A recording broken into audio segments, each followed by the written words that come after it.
Hello, and welcome to another episode of the Citizens of Lorcana podcast, a podcast where we invite you to be a part of their world. Last week, we talked all about organized play, new cards, and GAMA. And this week, we are at GAMA, and so we are recording not on our normal equipment, so if it doesn't sound as good, please bear with us. So without further ado, let's jump into the episode. Hey everyone, welcome to another week. This week we're at GAMA. I'm joined by James and Liam, and today we're going to share with you our experience that we've had here at GAMA and Ravensburger. So where should we start, James? Day one? I don't know. Day one of GAMA EXPO, and I guess we'll just go through all of our experiences and things that we found out, things we saw, and just our feelings about everything, and mainly, I think, how tired are we? Yes, we're very tired. So first, let's start. When did you get here, and how did you get here? I drove from Anaheim to Reno on Sunday. Well, it ended up being most of Sunday.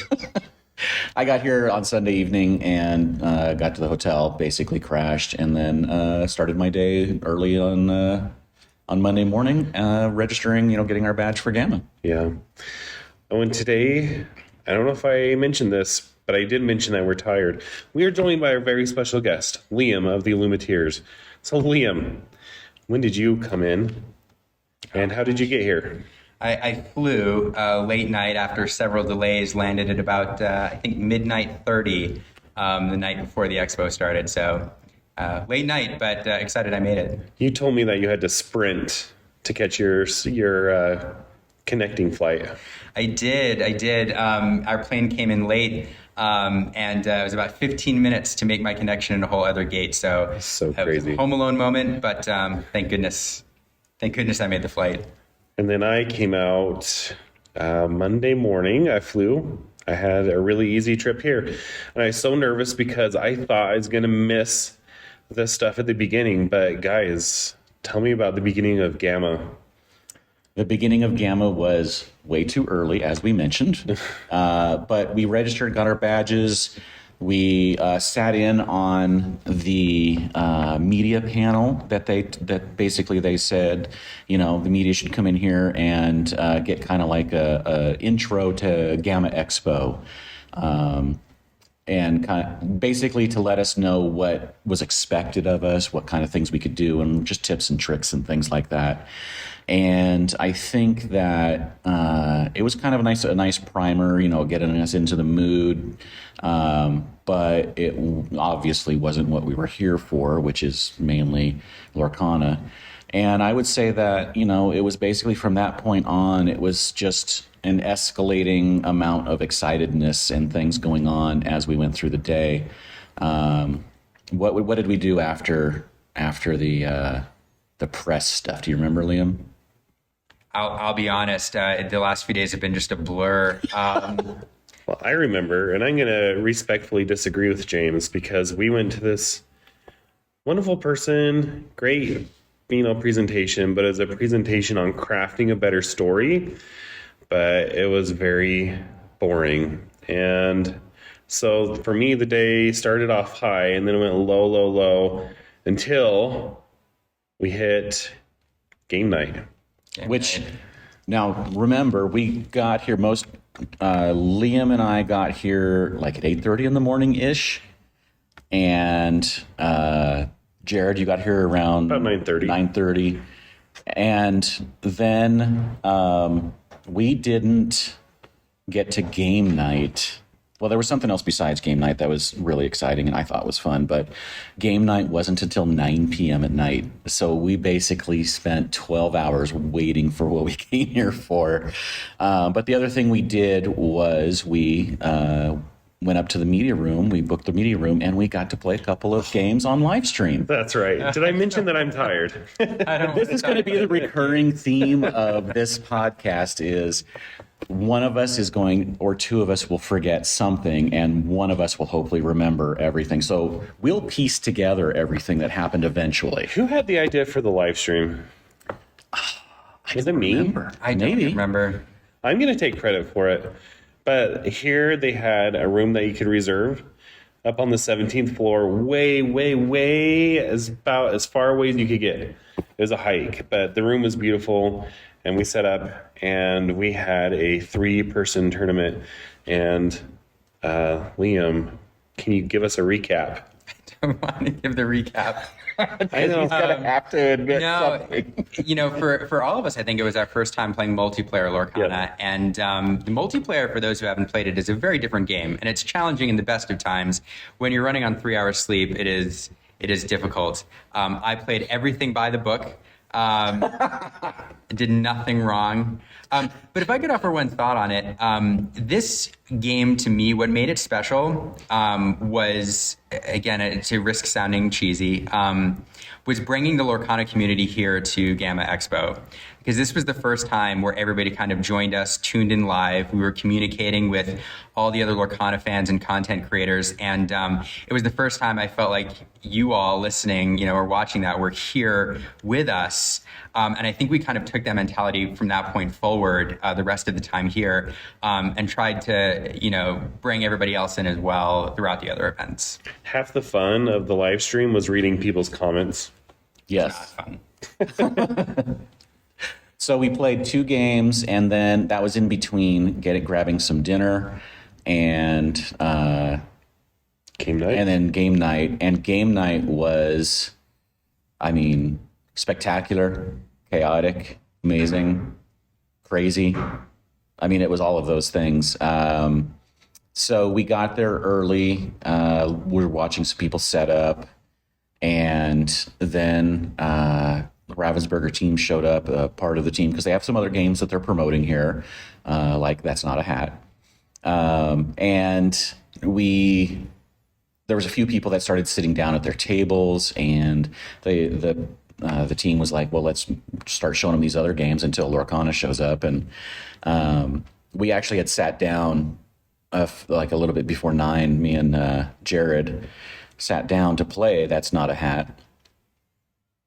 And we played the game, and like 15 seconds after the game ended was when the rest of the Lorcana team showed up. Ryan Miller shows up. And he comes over and he's like, okay, the 8 of you that are sitting here waiting for Lorcana, we're moving over to these other tables. They were doubled their tables. So there's 16 seats. Right. And they're like, you 8 are going to get to play first, so come on over. And there were so many people, it took us forever to go like 30 feet. And did we get our seats, James? No, I grabbed a seat, managed to grab like one of the last like 2 or 3 seats. And then... Hold on, let me tell this part. Okay. Because I was behind James, and I saw that all the seats were filling up. So I didn't think I was going to be able to play right away.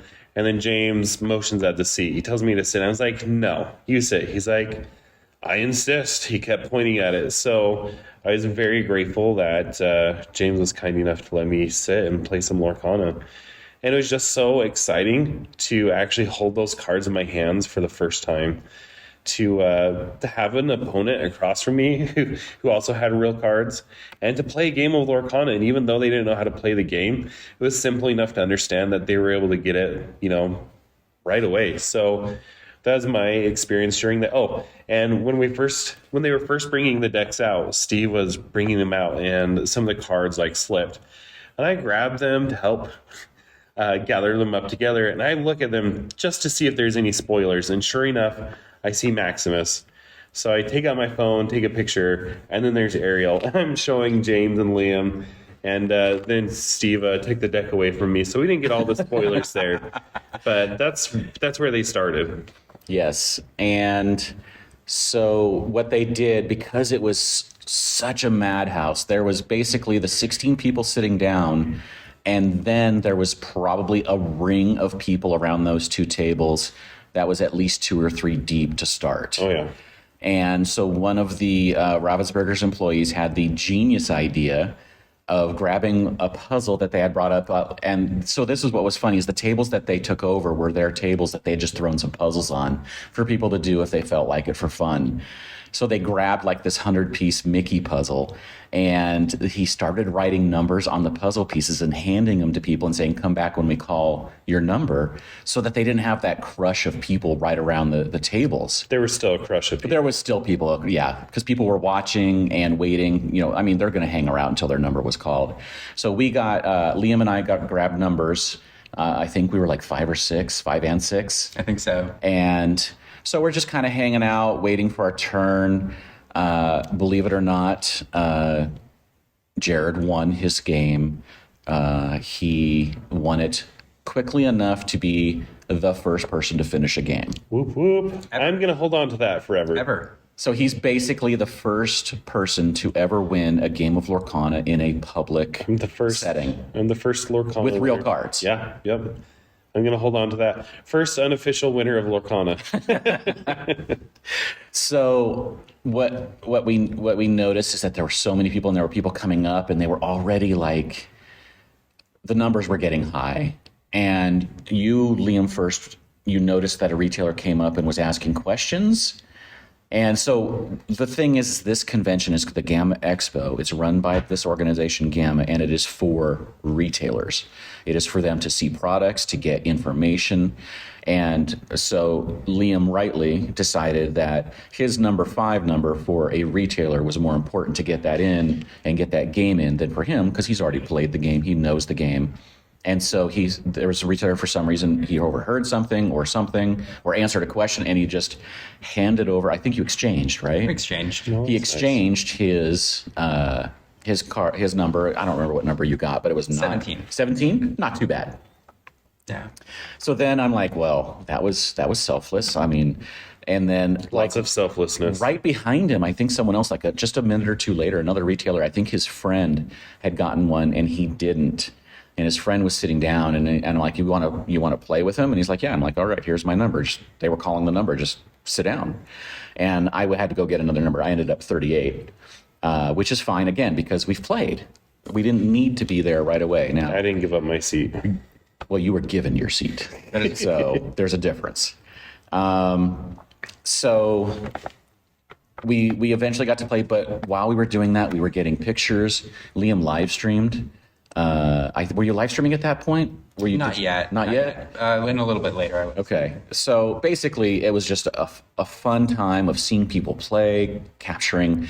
We were like grabbing all of the photos we could of the new cards. Was there 6 new cards? 6. So we shared them, and we each got to post a couple of them, and that was fun.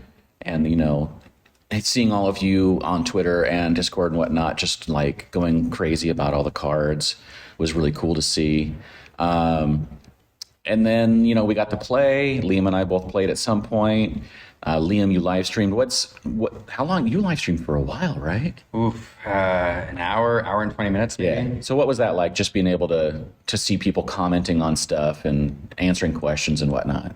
It was very neat, bringing in members of the community and getting to watch this, because there's so many stories happening in that moment. Watching retailers play the game for the first time, watching people see the art for the first time, seeing Ryan and Steve in their element for the first time in their lives, sharing a project they've been working on for 2 years with the public, and the joy in their face every time they got to show their child almost to somebody new. There was so much going on, and that was special to share with people. And it was so loud in there. Steve and Ryan were yelling at the top of their lungs. So I'm surprised they still have a voice today. So it was pretty funny. When I sat down, I was playing against someone who had no clue about the game, had never read anything about the rules or anything. And Steve was like, you want to handle it? And I'm like, yeah, okay, I'll try. So I started, and I was like trying to tell the guy about the game, and I'm being me, so I'm like talking and explaining, and like, oh, look at this detail, and then a couple of minutes later, Steve just leans over and he's like, "You're taking too long. You're too intense. Just play the game." I'm like, okay. I got chastised by Steve. I wonder if that's on the live stream. That was so. I will say one of the things I appreciated about, because that game night was the first time we had a chance to meet Steve and Ryan. Well, Liam's met Steve and Ryan before, but It was our first time to meet them here at GAMA, and every time we've interacted with them, they've always expressed their appreciation for us and for our community. And I don't know, did you notice that too, Liam? I did. Yeah. So it was really cool. And that crush that James was talking about lasted all night from 9 to midnight. It was pretty wild. And then I was lucky enough to get to play 2 games that night. There was a guy who pulled up a seat. Nobody pulled up a seat again, to play with him. It'd been like 10 seconds. So I don't know if you inspired me, James, or if I just took the seat. But I slid in there, and Steve was busy coaching other people. Says like, "Oh, I'll teach you how to play." And I know Liam did live stream this one, so a lot of you have seen it. But that was a pretty cool experience playing 2 games with new people, and everybody I played against was really excited about the game. But the coolest part, I think, happened after everything concluded. And what do you guys think about that? I think, yes. You may have understated by saying it's the coolest part. It is. It was extremely cool. So everything's winding down. The last game is being played because as they got closer to midnight, when someone finished, they wouldn't start another game. They would pick up the decks. Yeah, they'd pick them up and put them away until there was one game going. And when it was done, there was like 5 minutes left before they closed the bar. So we ran over and got a couple of drinks, came back, and Steve was like, "Hey, you guys want to play another game?" And we're like, "Yeah, of course." And he's like, "Well, let me go check." He went and checked and see if we could stay in the room while they were doing whatever, like if it was going to stay open. They're like, "No, we're going to clean up and do stuff, so you got to get out." So we just walked down into the hotel, walked through some hallways all the way around to the other side, finally found a couple of small tables, sat down, and played a multiplayer game with Liam, myself, Jared, and Steve Warner, the co-lead designer of this game. How did that feel, Liam? Oh gosh, I mean, it was incredible. It was a once in a lifetime experience. I say, and it was so gracious of Steve to offer to do it. But I kept thinking during the game back to the '90s. I imagined somewhere at some point Richard Garfield sitting down and playing a game with some friends or some acquaintances, and those people being able to look back at that moment years later and say, I played with the designer of this game in its infancy. And for those who don't know who Richard Garfield is, who is that? Oh, Richard Garfield is the creator of Magic the Gathering, the father of all TCGs. But it was such a surreal experience to find this table. It was midnight, you guys. We were all tired, and we all wanted to go to bed. But if one of the co-creators of Lorcana asks you to play a game, you play a game. And so to sit here at this table, the 4 of us, and to play a multiplayer game. And I mean, Steve wiped the board with us. Like, there was never any question that he's going to win. But it was just really cool to, we were talking about this. He's played this game so many times that he has it down to like a science, like, oh, this is their boards. This is, my opponent's board state. This is how I, clear the board state. And just how surgical and precise that he was. And those are terms that Ryan used to describe him. They are true. And what people say about Steve being a tough opponent, it's true. So if you ever get a chance to play Steve, be prepared. But it was cool to commemorate it. Can I offer one more thought, if you don't mind, on it? Because Steve, we were all very tired. We were all laboring over our choices, and we all knew that we were going to lose. But Steve was so patient, and he sat and he watched as we worked through each turn, and you could see kind of the smile on his face as he watched us, labor over what to do each turn with his creation. Like, he loved being there as long as it took, as late as it was, watching us try to struggle with this board state. And then he crushed us. But I wasn't going to mention how much he crushed us, but let me just say at the end of the game, I was just like, I quested for like 1 or 2 lore on like 2 straight turns at the end.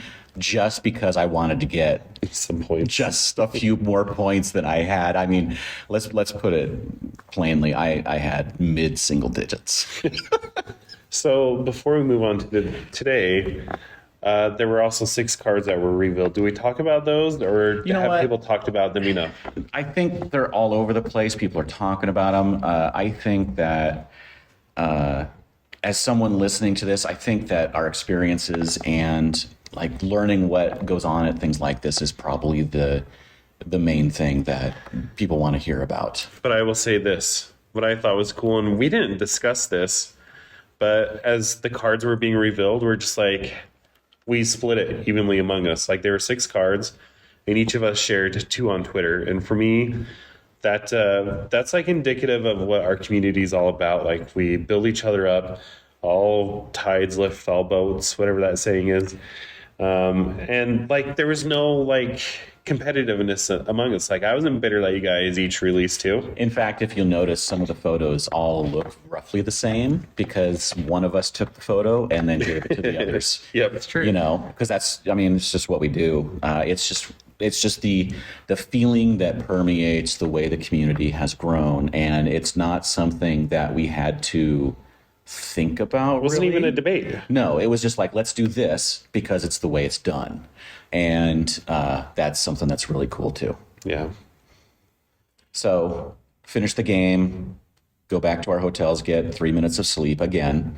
Although I honestly, I did get 6 hours, but me and Liam both commiserated the next morning that basically we felt like we had gone on a bender or something the night before. We felt like we had hangovers. And for the record, I only got 2 hours of sleep. Yeah, so he didn't get sleep. We felt like we didn't get sleep, even though I know I got like maybe 5 or 6 hours. So I was supposedly was doing good.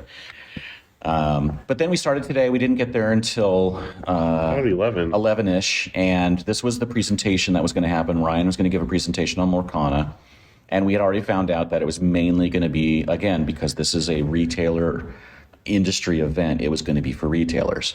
And he said that there probably wasn't going to be a whole lot of like special info, but we wanted to go anyway. So we went into this, in fact, right across from where we're recording this right now, in a ballroom that was just divided. So if you want to go look, you can find photos, but it basically was about a 40 seat room, 30 or 40 seat room. Tiny, it was tiny, and people were sitting on the floor in the back where there was room, sitting on the floor in the front where there was room, sitting in the aisles where there was room. And right before it was supposed to start, Ryan had even gone up to the front and was like kind of getting prepared, right? Yeah, they were starting it up. And I just want to say, I really like Liam's perspective on this. Like, this was a really meaningful thing for him. So I want to hear your perspective on this, Liam. The whole through the What happened the whole story? when? Yeah, what happened when? I mean, it is hard for us to convey what really happened. I mean, the people arrived at 8 o'clock in the morning and sat through 2 sessions just so they could have a seat in this room at 11 o'clock. That was the demand. And at that point, we managed to barely squeeze in, but people were in the hallways down the hall trying to listen. People were getting ready to record on their phones so people could attend. And obviously the convention realized this was going to be an issue. And so the call was made to move the session to the Capri Ballroom, which is the biggest ballroom, I think, that they have available at this convention that's not the expo floor.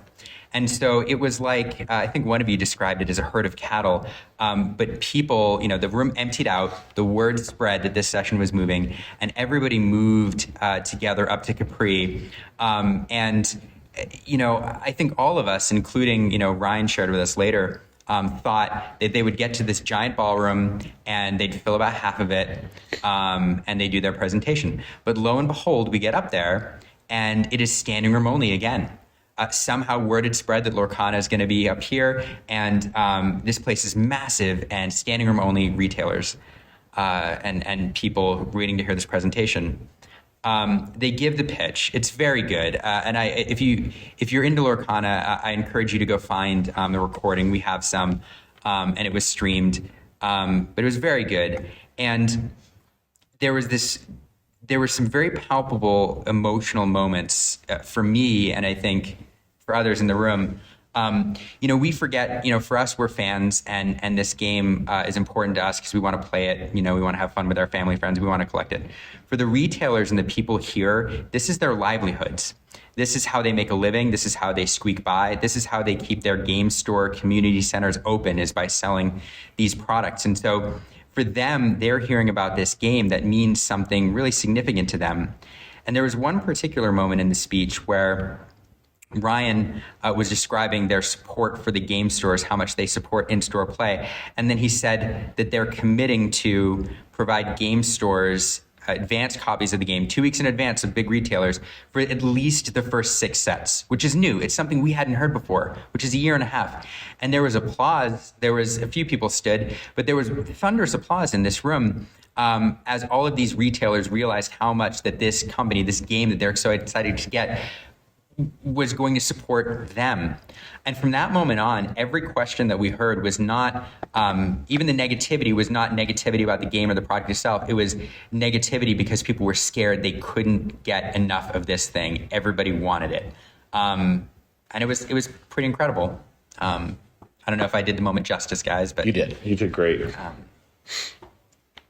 So we did the presentation. And again, if there is not a video of that up at this point or soon, I'm sure there will be, unless they yell at us to take it down. But someone's gonna put it up, either Liam or me or some random person who recorded the whole thing.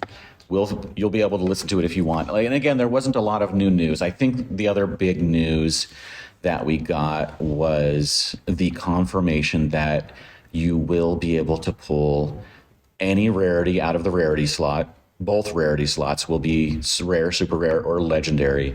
And the foil slot will be any rarity as well, from common through legendary. So you have the rare chance in a booster pack to pull 3 legendaries. Well, and the other piece, 2 things that I want to add.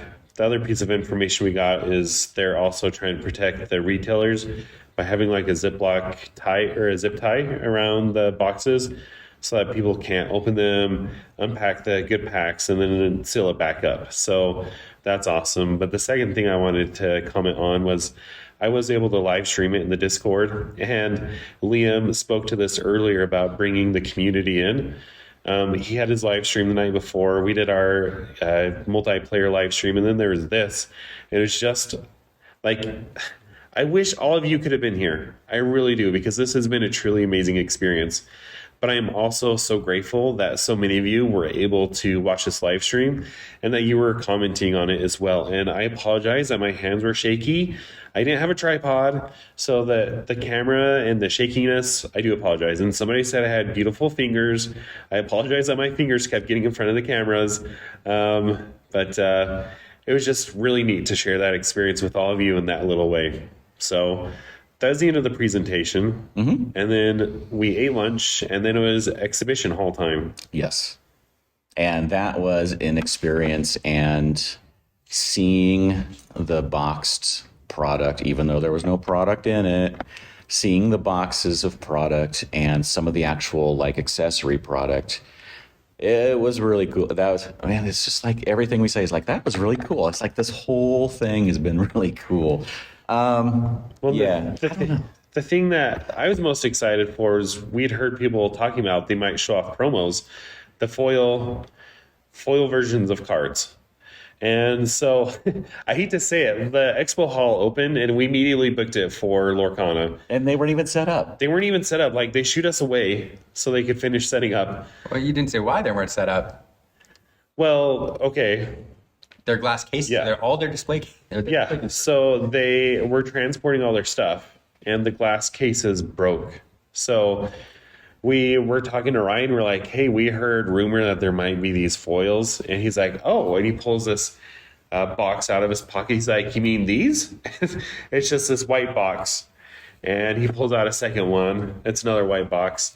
And we're like, can we see those? And he was acting a little cloak and dagger about it. He's yeah, like, he was. these things, and hiding them and like looking around. And he's like, and then I can't trust you. And then he pulls out those cards. And if you saw it, did you post the video, Liam? Did you post a video of them? I did. I think you did too. Yeah, we both posted it. So Look them up somewhere. If you want to look at those cards, as Ryan went through them, you can see the video. And the videos don't do it justice. They do not. These are beautiful cards.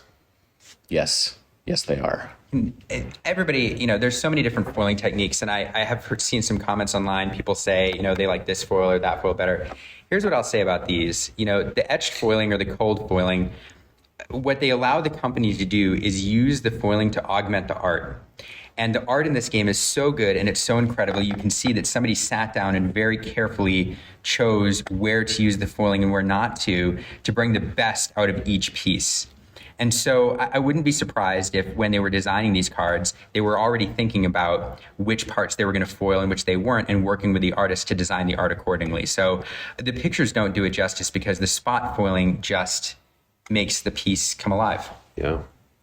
And it's just talking to them. We got chances throughout the afternoon of the exhibit hall. We got to have short conversations with them about a variety of things. And there was multiple people there at the booth. There was someone from marketing, someone from production, someone from sales, and just being able to talk to them and listen to them talk about the game and about the things that they do to get the game made and their job. And we kind of went over this a little bit. We did a little short thing with the Lorcanacast that you can listen to, or I think it's already out by now by the time this gets released. And I'm going to say the same thing, roughly.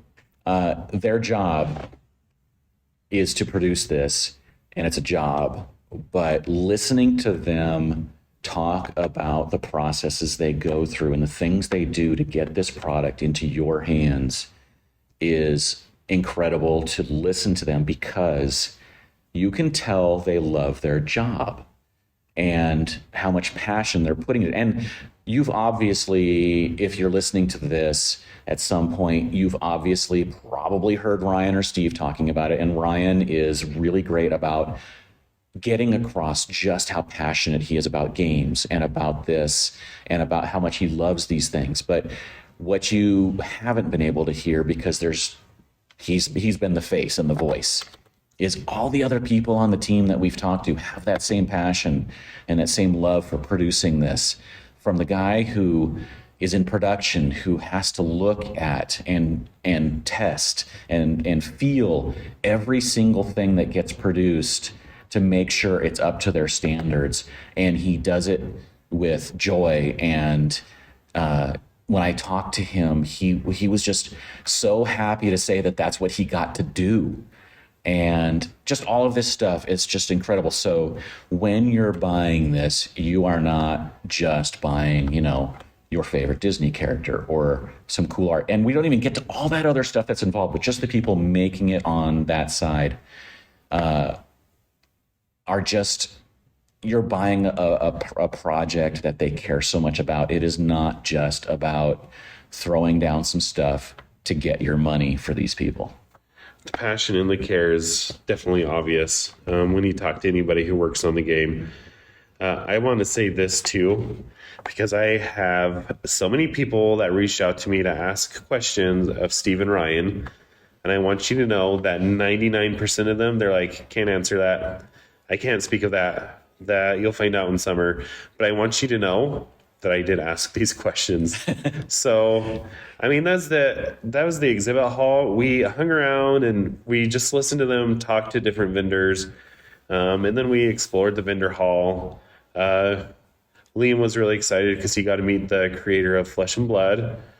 Surprise. And you got a card signed by him. I did. I love it. So that was really neat because he wasn't announced to be a guest here. So, and now we are in the middle of another game night. But we left game night to record this. What are we, crazy? We're crazy, but also I think, we had the opportunity to play it. They only have 4 games going at a time now. And I think, at least this is my perspective, I want as many people to enjoy this that hasn't been able to play it as can. I totally butchered that sentence, but I want to give other people that opportunity. Now, when we leave here, I'm probably going to go back upstairs and draw a number from the puzzle. And we're also probably going to wait around till midnight. And see if Steve invites us out for another game. Maybe Brian this time. But we wanted to take this moment because each of us leave at different points tomorrow, and we wanted to share our thoughts. So I thought maybe, like, in conclusion, we can just share, like, put a bow on our experience here. And Liam, why don't we start with you? Oh dear. There's two things that stand out to me, and you'll hear me say these in other forums, but the first one is to echo my sentiments from earlier. Right now at this convention, it feels like for the retailers, there's Lorcana, and then there's kind of everything else. The moment where all these retailers realize what this game is, the support that they're going to get from the company, and got to meet the team behind it, it was just incredible. And I think anybody who was not tracking this game or was pessimistic coming in here is leaving very optimistic about the popularity of the game. And the other one, Jared already mentioned this, but it meant a lot to me here, was the sense of community among the Lorcana fans. There are some that we met here who follow, citizens on Twitter, and they were so excited to meet these guys. And then also streaming and having you all as part of this, part of the conversation on Twitter, following the streams that we've been putting up. It really brought a sense of community. The community is real, it's growing, and it's just going to get bigger by the time the game comes around. So for me, and I know for you too, we appreciate all of you. And you all helped make this a special event for us as well. I think the bow that I want to put on this experience is we have been waiting, a lot of us, for 7.5 months to try this game out. A lot of us have created content about a game we knew nothing about. We put our hopes and our trust that this game was going to be actually good. But we didn't know, like, what if it came out and it flopped? That'd be a huge waste of time, except for the friends that we made along the way. But I'm happy to report that that's not the case. This game is a lot of fun, and seeing people who never played it before enjoy the game was hugely validating, and it confirms to me that this game is going to be something special. First, I want to mention that I think... he won't mention it, but Liam is a star as well. Oh, yeah. He got recognized way more than us. Yes. It's only because I'm on camera. Still, but the content that Liam creates is stellar because he's doing something really cool, and it's an aspect of Lorcana that the Lorcana team wanted to make one of the primary things about this game, and that is the art. And Liam's focus on that is so key in making sure people understand that is one of the key factors. So thank you, Liam, for the content you do. And Aaron. And Aaron, yes. And Aaron. So the Illuminateers are going to, basically, you need to follow them, because if you are at all interested in some of the aspects of the way that this game is created and the people behind it, that is a way you're going to find out about that. And for me personally, behind the scenes stuff is always fascinating to me. And seeing the stories, I mean, DVDs that come with special features and commentaries are things I love. Watching documentaries about my favorite things and how they get produced is something that is really great. And so seeing it in process with creators like Liam and Aaron doing that is something that you can watch while it's going, not just 10 years later when someone tries to piece it together. So that's something that's really cool. And so my bow is this game is going to be fun. Make sure that we continue to just go forward in being as a community and being positive about this. And I don't know, just the things that have been happening so far that you see. When Jared started this, and when I joined, our goal was, as people who haven't really played TCGs either at all or in a long time or for very little time, was to help bring people along with this journey of us learning about everything. And I think that we hopefully are doing that, but also we're learning so much and we're experiencing so much. And I really hope that as we do this, you get to experience this along the way with us, but also that you get to experience yourself. So if you're interested in this game, go find a local store so you can be a part of that community. Join something online if you can't do that, or if to augment that to be a part of the community online that is growing and flourishing. And just, this is going to be so much fun, and I just can't wait to see where it goes. Wise words from both of you. So let's wrap this up. Liam, where can people find you and Aaron online? Oh, thank you. We are the Illuminateers. We're at Illuminateers on Twitter, or our primary channel is YouTube. We're at Illuminateers there as well. And if you liked what you heard here, you can subscribe to our podcast, follow us on YouTube. You can follow me on Twitter at Citizens of Lorcana. And James, finish us off. You can find me everywhere on social media at the Dan Regal. That's Twitch. Just search Dan Regal in social medias. You'll probably find me. I don't know. Thank you all for listening and following along. We really appreciate it.